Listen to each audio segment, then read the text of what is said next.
Bref, Fabrice me propose d'envisager d'aller au Congo. Je dis non, je dis un non catégorique, mais d'aller y vivre. Je lui dis non catégorique, c'est pas envisageable, mais je lui dis, écoute, c'est une opportunité, vas-y. Ne rate pas, cette opportunité. Le gouvernement actuel, c'est le... On dit, hein, le gouvernement actuel, ils sont membres de l'UDPS. Okay. À l'époque, l'UDPS, c'est l'Union démocrate du progrès social. Mon père aussi, à l'époque et tout, il était un fervent militant de ce parti. Mon père, il était avec les personnes qui militaient avec Tshisekedi à l'époque et tout, tu vois. Okay. Ouais, mon père, des fois, il allait même faire des manifestations. Ma mère m'avait raconté même, des fois, même on le frappait et tout. Enfin, tout ça pour dire qu'il était fervent. Ouais, et actif. En même temps, il était actif. Ouais. Et en même temps, mon père était quelqu'un qui était dans les affaires. Ok. Parce que... Tu vois les similitudes ou pas? Oui. Dans les affaires, UDPS, Fabrice qui a une affaire au moment du gouvernement du DPS, il a une belle opportunité aussi dans ce gouvernement, tu vois. Donc, on associe à ça. Et comme j'ai dit aussi, il reçoit une opportunité dans ce gouvernement, au moment où ce gouvernement a le pouvoir. Fabrice aussi, c'était quelqu'un qui aimait bien la vie du bling-bling et tout ça et tout, avec son entourage et tout ça. Et on sait très bien qu'au Congo, quand tu as l'argent, ton mari est officieusement à tout le monde, tu vois. Et officieusement à tout le monde. Et déjà ici, avec l'histoire de la femme et tout ça et tout, bon, il est officiellement à tout le monde. Et mon père, on sait son statut au niveau relationnel, c'était quoi? Plusieurs femmes. Hein. Plusieurs femmes. Ouais. Polygamie. Donc, en réalité, quand j'ai dit non à Fabrice, en vérité, si je me reviens par rapport à cette opportunité d'affaires, c'est à mon père que je dis non. Oui. C'est un obstacle transgénérationnel, c'est une tentation en fait, à laquelle je ne cède pas. C'est ça. Tu vois. La tentation d'avoir plus d'argent, etc. Mais oui, de vivre une vie dans un gouvernement, il a une opportunité. C'est une opportunité auquel je dis non. C'est ça. En 2018, pendant les vacances d'été, comme j'ai dit, je rends la dot. Il tombe malade le 25 septembre 2018 d'une pneumonie que moi-même, j'ai eu avant ma dépression, comme j'ai expliqué. Mais moi, c'était vraiment les débuts. Lui, il est carrément parti aux urgences et il a failli en mourir, en fait. Comme je parlais de ma dépression et tout ça, à l'époque de ma dépression, ma mère était au Congo durant cette période. Avant que je fasse ma dépression, ma mère était au Congo et on avait... à cette période-là, chez ma mère, je pense qu'on avait coupé l'électricité ou le gaz. Et donc, je ne sais plus c'était quoi, mais mes frères venaient chez moi à la maison cette période-là, avant que je fasse ma dépression. Et j'étais épuisée parce que j'avais 2 enfants en bas âge. Mes 2 premiers étaient petits. Et Fabrice venait de trouver un autre travail. Et c'est marrant parce que je pense que cette période-là, il avait perdu aussi un autre boulot et on venait de l'embaucher dans un autre travail. Mais moi, les petits, ils étaient vraiment petits. Et donc, c'est comme si j'avais 2 jumeaux. Non, j'avais des jumeaux. Je me répète. Les jumeaux sont déjà 2. Ok. Et donc, il venait de trouver un travail. Ma sœur habitait juste à côté, mais elle ne voulait pas m'aider. Elle disait, moi, j'ai mes problèmes. Vous avez fait vos enfants, vous devez assumer. Vous devez assumer. Et à cette période-là, j'assume encore la charge de ma mère. Parce que peu de temps avant que je fasse ma dépression, j'ai mes 2 enfants en bas âge, en plus de mes frères qui venaient chez moi à la maison parce qu'il y avait un problème à la maison. Et c'est la même situation comme ma mère a élevé les enfants de mon père. Elle a élevé les enfants de mon père en plus de ses propres enfants. Ah, c'est ça. Tu vois. Et à savoir que après cette dépression, qu'est-ce qui s'est passé? C'est que, comme j'ai dit, Fabrice va partir et ma sœur, qui ne voulait pas m'aider à cette période-là, elle va venir s'installer chez moi. Donc là aussi, je prends la responsabilité je la prends chez moi, tu vois. Oui. Donc toujours dans ce rôle. C'est ça. Tu vois. C'est ça. Et mais du coup, oui, on voit donc bien comment ce fardeau s'est en partie manifesté dans ta vie et comment tu as repris la vie de ta mère, en fait. exactement. Et en soi, si elle s'occupait de ses enfants, tu n'aurais pas eu à t'occuper d'eux, en plus de tes propres enfants. Et du coup, ça aurait été une part de fardeau en moins pour toi et quelque part, une part de son rôle de mère à elle qu'elle aurait eu en plus. En fait, en plus ou juste son rôle. Oui. C'est pas un plus, oui. tu vois. Juste son rôle. Juste au cas où le rôle de mère que tu avais n'était pas que le fait de prendre ses enfants. C'est pour ça que je dis en plus. Je sais pas en plus, c'est par rapport à moi que tu le dis? Non, dans le sens où là tu expliques que voilà, tu t'occupais de ses enfants à ta mère et que du coup tu avais ce rôle de mère, mais est-ce qu'il y avait autre chose que tu faisais qui faisait que tu avais ce rôle de mère? C'est dans ce sens-là. Autre chose que je faisais qui avait ce rôle de mère, celui de ma mère? Oui, qui faisait que tu avais ce rôle de mère là. C'est pour ça que je parle que d'une part. Ben, ça, en fait, est-ce que si je l'explique, je l'ai expliqué dans les vidéos précédentes, tout ce que je faisais. Oui, c'est pour ça que ici je dis que en soi, tu aurais eu une part de fardeau en moins, en plus de tout ce que tu faisais que tu as déjà expliqué dans les autres vidéos. Ah, mais en fait, c'est pas en plus. En fait, dans les autres vidéos, je le dis déjà. Ok. Ah non, c'est vrai que la partie de la dépression, je ne l'ai pas expliquée. Okay. Où j'avais expliqué. Mais en soi, j'ai quand même pris en gros. Si, dans les vidéos précédentes, j'explique que je joue ce rôle. Oui, je l'explique. Oui. Mais ici, je donne plus de précision. Ok, voilà. Au moment où elle va au Congo, je donne plus de précision. Tout ça pour revenir. Il fait une pneumonie et j'ai envie de faire un lien avec la cotisation qu'il a donnée à mon père. Ok. La cotisation, je vous ai dit, en fait, j'ai expliqué aussi dans mes vidéos précédentes, des fois, les gestes qu'on fait. Les gestes qu'on fait, ce sont des transactions, ce sont des transferts. Tu ne sais pas pourquoi tu fais ça. Et moi, j'ai envie de faire un lien avec le moment où il donne la cotisation. Donc, Fabrice, à ce moment-là, quand il donne la cotisation pour les funérailles de mon père, il porte au sens propre comme au figuré la situation de mes parents. Tu vois, le décès de mon père et la pneumonie, il le fait le jour de l'anniversaire de ma mère. Ah oui. Tu vois, de ma mère. Donc lui, il est là par amour. Mon père et ma mère, maintenant pour revenir à mon père et ma mère ont fait la dot et divorcé au niveau civil, tu vois. Ils se sont jamais mariés religieusement. Au moment où je quitte la maison, tu vois, à l'époque avec ma sœur, quand on est plus jeune, on entend que mon frère va revenir. Et donc, je propose à ma sœur qu'on aille vivre chez Fabrice. Oui. Et cette période-là, qu'est-ce qui s'est passé? Cette période-là, ma mère va se marier au niveau civil et fera une fête dans une salle avec son nouveau compagnon. Ok. Tu vois, son nouveau compagnon.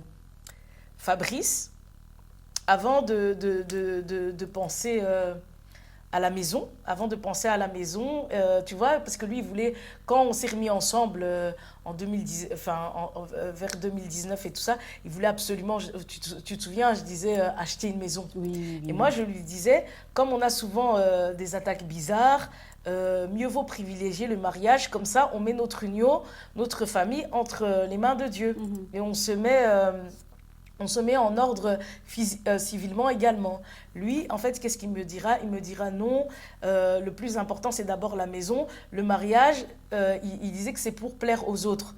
Et c'est de l'argent jeté par la fenêtre. Il me disait, on le fera, mais on le fera après. Alors que moi, je parlais du mariage sur le plan de la dimension de la protection spirituelle, tu vois. Et regarde la preuve, tu te souviens, quand il a acheté sa maison, quand il a voulu faire conclure au niveau de l'achat, qu'est-ce qui s'est passé? La maison lui est passée sous le nez, tu vois. On n'a pas eu le temps de faire le civil ni le mariage. Ouais. Et du coup, je veux revenir un peu sur ce que tu disais quand tu disais que tu es partie avec ta sœur vivre chez Fabrice. Est-ce que quelque part, on peut aussi dire que ta mère a eu quelque part un peu, donc moins à jouer son rôle de mère, donc avec ta sœur qui part, et a eu aussi plus la possibilité donc d'être une jeune fille, de se focaliser sur elle en tant que femme, ce qui aurait conduit à son mariage civil et à la salle. Mais en fait, c'est ça. Parce que regarde, moi, en fait, quand je prends ma sœur, je vais me mettre dans sa vie. Et elle, en fait, en soi, moi et Fabrice, on se met très vite, en fait, ensemble. Mais c'est par rapport à, comme j'avais dit, j'ai hypothéqué mon amour pour ma sœur. Et en fait, les conditions qui devaient me revenir logiques, lui sont revenues à elle. C'est ça. Tu vois, donc... elle était vraiment dans une condition de jeune fille, elle se marie, et moi, je vais dans une posture où, en fait, je prends ma sœur en charge. Comme une mère de grands enfants. Oui, où je prends ma sœur en charge, je suis vraiment dans le rôle de ma mère, et en soi, plus tard, en fait, la place que Fabrice a, avec la situation, où il cotise dans les funérailles et tout, il tombe aussi dans les affaires. C'est comme si aussi, en fait, cette place, cette énergie par rapport à mon père va aussi s'installer chez lui. C'est ça, c'est ça. Du coup, c'est comme s'il y a eu un transfert de mariage aussi dans tout ça. C'est comme s'il n'y avait eu qu'un seul mariage. En tout cas, moi, cette opportunité que j'avais, à cette opportunité, moi, je ne l'ai pas eue. C'est ça. Mais elle l'a eue. Oui, c'est pour ça que je dis que c'est comme s'il y avait qu'un seul mariage possible, que c'était soit pour elle, soit pour toi. Mais pas pour les deux. Enfin, exactement. Avec aussi cette histoire de prénom. Oui, voilà. Je vois. Tu vois. Ah, waouh. Et comme je disais, Fabrice est décédé comme mon père, est passé donc à côté de cette opportunité, comme mon père qui, lui, a fini ruiné, qui a fini ruiné. Oui, en plus d'être passé à côté de l'opportunité financière, quelque part, il a aussi fini par ne pas être propriétaire. Donc, ça a aussi la connotation de ruine, enfin, d'être ruiné un peu. Oui, lui, il est pas... Oui, et c'est vrai que mon père, quand ma mère a acheté la maison, il n'a pas eu l'opportunité de... En fait, lui aussi, mon père avait contribué financièrement, mais la maison n'était qu'au nom de ma mère. Oh, wow, il n'a pas eu l'opportunité. Condition que toi, en fait. Je te jure que je viens de m'en rendre compte. Oh là là. Il n'a pas eu l'opportunité et il avait investi aussi financièrement à une valeur de 10 000 francs belges à l'époque. Oui. Mais Fabrice aussi avait investi financièrement. Mais je viens de m'en rendre compte, tu vois. Oui. Et aujourd'hui, je suis propriétaire comme ma mère et j'élève mes enfants seuls. Le père absent comme mon père l'a été, tu vois, et Fabrice qui se retrouve en fait dans la même condition. C'est ça. À la place, la place de mort comme mon père. Comme ton père. Tu vois, je suis pleinement dans la vie, dans la vie de ma mère, où je porte son post-prénom. Donc, oui, tu te retrouves vraiment sans mari pour élever tes enfants, tout comme ta mère a dû vous élever aussi sans son premier mari. Enfin, waouh. Et en soi, s'il a eu une pneumonie le jour de l'anniversaire de ma mère, c'est pour montrer que quand, à la naissance, elle me donne son post-prénom, je me dis que c'est en connaissance de cause. C'est en connaissance de cause. Les similitudes sont trop flagrantes et elle a entraîné mon cerveau à porter son rôle par des attaques subtiles, tu vois. Et héritage, un fardeau par la loyauté, inconsciente de se faire souffrance. Parce qu'en soi, en portant son rôle, tu vois. Oui. Et tu sais, la compassion en latin, ça veut dire souffrir avec. Moi, j'ai souffert pour dans ma famille. Okay. J'ai souffert pour dans ma famille. Et Fabrice était avec. Oui. Et pour en revenir et finir avec mon caractère authentique, ce caractère a permis que... Attends, tu veux dire que Fabrice a souffert avec sa famille? Non. Ou que toi... Avec Fabrice, on a eu des attaques, on a eu des péripéties, Oui, mais dans mon couple, avec. Oui, je comprends. On a eu une souffrance avec, parce que on était des personnes assez soudées, tu vois. Je vois. Et voilà, on était assez soudés. Donc, ce caractère, comme je disais, mon caractère authentique a permis que Fabrice et moi, on se rencontre à un autre niveau. À un autre niveau. Tu te rappelles du moment où il me fait bien comprendre que si je ne vais pas assumer, lui, il m'a prévenu qu'il n'allait pas continuer ses opérations. Tu te souviens? Et donc, j'avais le droit de le quitter. J'ai reçu aussi, tu te rappelles, j'avais reçu mes punchlines, hein, par rapport aux insultes, parce que je lui avais confié la situation de l'inceste et que mes frères et tout, des fois, ils dealaient et tout ça. Ouais. J'avoue aussi, Ouais. j'avoue aussi, il avait aussi son authenticité par rapport à ça, qui au départ me faisait pleurer, puis après, je lui disais que c'était vrai. Et donc, je ne pleurais plus et on n'en parlait plus. Donc, ça fait que j'ai pu, quand je dis un autre niveau, j'ai pu dépasser cette identité familiale. Oui, oui, oui. J'ai vu dépasser cette réalité familiale. Et en plus de ça, comme j'ai dit, on se confiait sur beaucoup de choses que je peux raconter aujourd'hui dans ce témoignage. Et ces attaques m'ont permis de regarder en dehors, comme je dis, en dehors de mon schéma familial, de me regarder. Et c'est...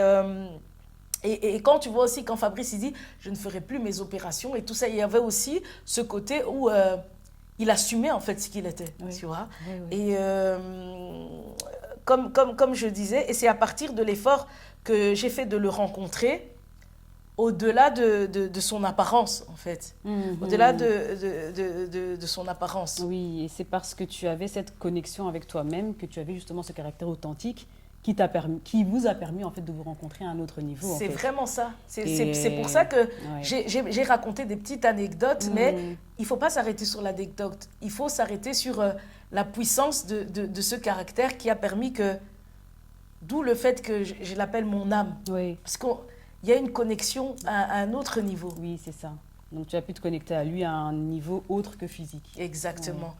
Un médecin américain qui s'appelle Gabor Maté, hein, qui est également thérapeute, parle de... Il utilise l'expression de la compassion de possibilité. Ok. La compassion de possibilité, c'est de pouvoir regarder un être humain qui est mal en point, se permettre de ressentir son mal-être et de se demander ce qu'on voit. Ok. Ce qu'on voit par rapport à ce mal-être.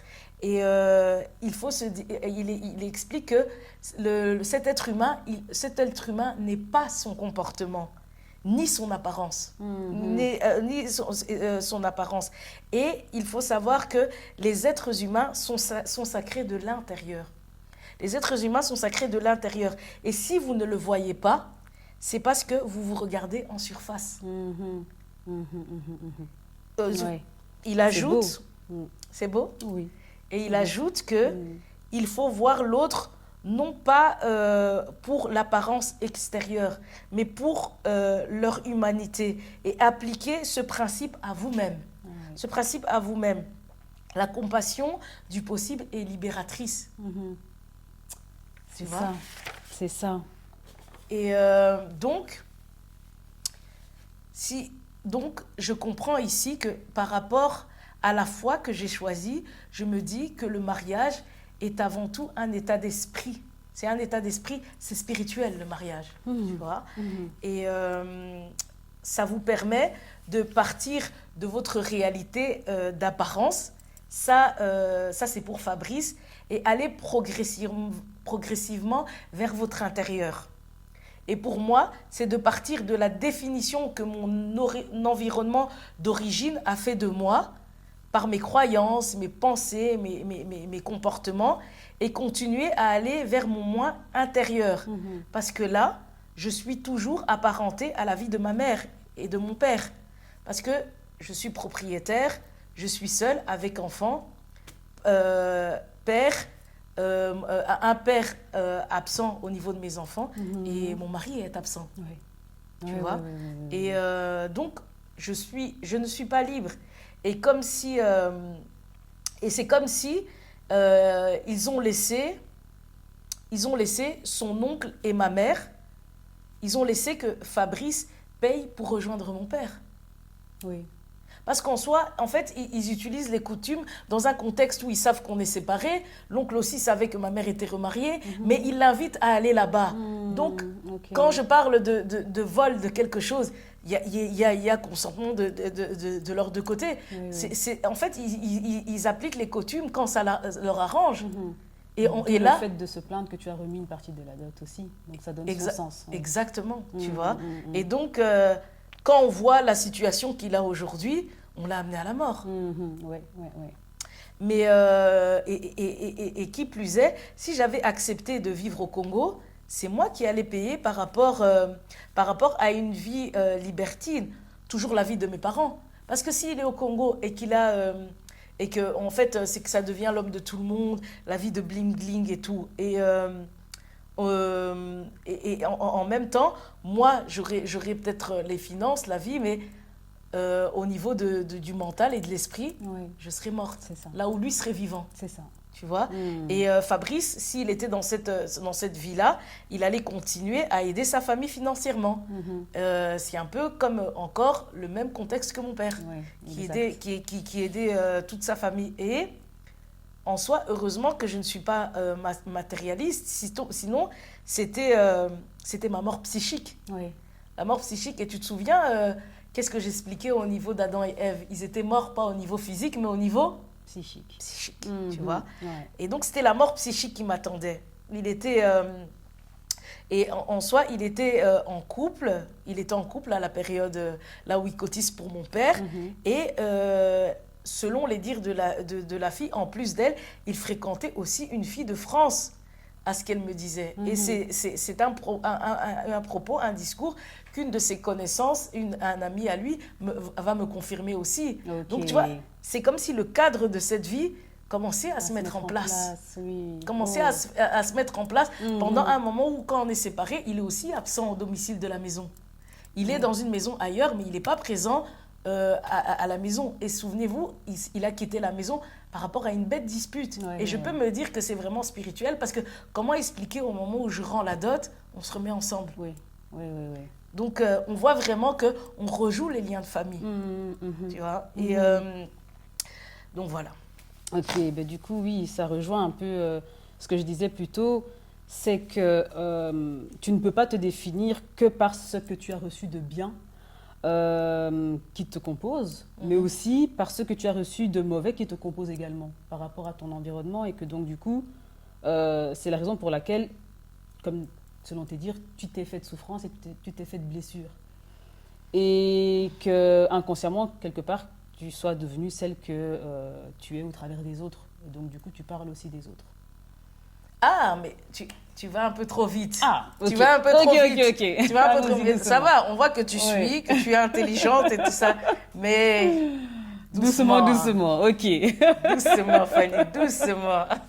Mais c'est juste ce que tu Ok, dis. Doucement, ok, mais c'est ok. juste, tu vois. D'accord. Et alors, sinon, pour toi, le mariage, il est principalement spirituel alors? Ouais.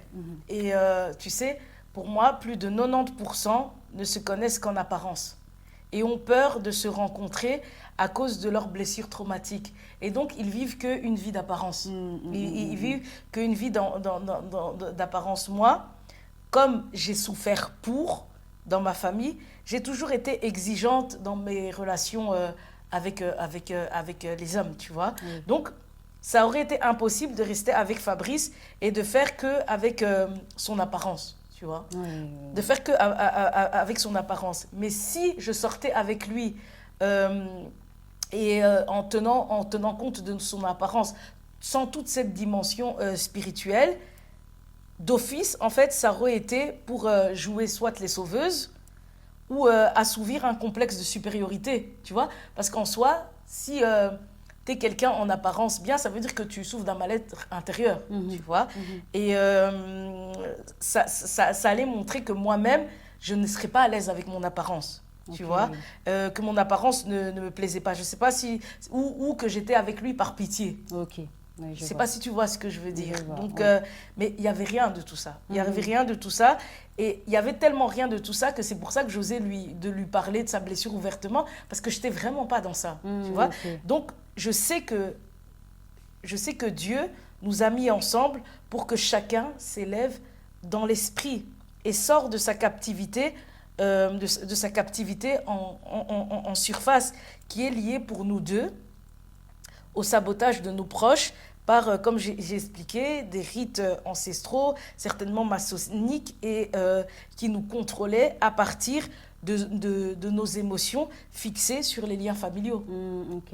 Parce qu'en soi, l'environnement familial qu'on le veuille ou pas, c'est notre premier lien d'attache. Mhm. On est obligé, en fait, de se conformer à tout ce qu'on vient nous imposer. Oui, tout à fait. Tu vois? Tout à fait. Et tu disais tout à l'heure que tu as souffert pour ta famille. Et qu'est-ce qu'il en aurait été, par exemple, si tu avais souffert avec ta famille? Qu'est-ce qu'il en aurait été si j'avais souffert avec... En soi, est-ce qu'il faut se poser cette question? Ça ne sert à rien de se poser cette question parce que l'enfant, il est tributaire de son environnement. L'enfant dépend de son environnement. Et l'enfant, qu'il le veuille ou pas, l'enfant souffre toujours pour. Tous les enfants. Parce qu'en fait, un enfant, en soi, si un enfant grandit dans un milieu où il est maltraité, où il n'est pas entendu dans ses émotions, qu'est-ce qu'il va faire l'enfant pour pouvoir survivre? Il va se déconnecter. Il va se déconnecter pour pouvoir survivre. Ou s'il ne se déconnecte pas, s'il n'a pas assez d'attention, il meurt fatalement. D'accord. Okay. Tu vois? Et donc, il se déconnecte. Et qu'est-ce qui se passe? C'est que quand on évolue à l'âge adulte, on continue à fonctionner comme lorsque l'on était petit, dans une déconnexion à soi.